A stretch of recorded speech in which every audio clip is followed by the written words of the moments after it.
رسوله الكريم أما بعد মহান রব্বুল আলামিনের দরবারে অসংখ্য কোটি শুকরিয়া জ্ঞাপন করছি যে মহান রব্বুল আলামিন আহকামুল হাকিমিন আমাদেরকে মাসিক দাওয়াতুল খায়ের মাহফিলে উপস্থিত হওয়ার তৌফিক দান করেছেন। এজন্য উচ্চকণ্ঠে একবার বলি আলহামদুলিল্লাহ। আলহামদুলিল্লাহ।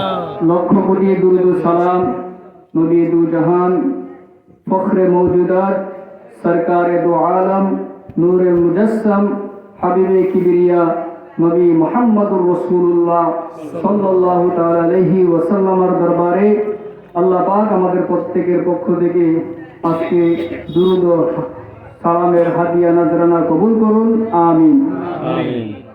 আমরা ধারাবাহিকভাবে যে কোরআন শরীফের মক্স করে থাকি সেই ধারাবাহিকতায় আজকের মাসে আমাদের যে সূরাদ্বয় মক্স করানো হবে সেখানে হচ্ছে সূরাতুল কাউসার এবং সূরাতুল ইখলাস। আমরা প্রত্যেক সময় সূরা ইখলাস সাথে রাখবো, যেহেতু আমরা এই সূরাটা আমাদের এরকম কোনো লোক নেই যে আমরা সূরা ইখলাস কুল হুয়াল্লাহু আহাদ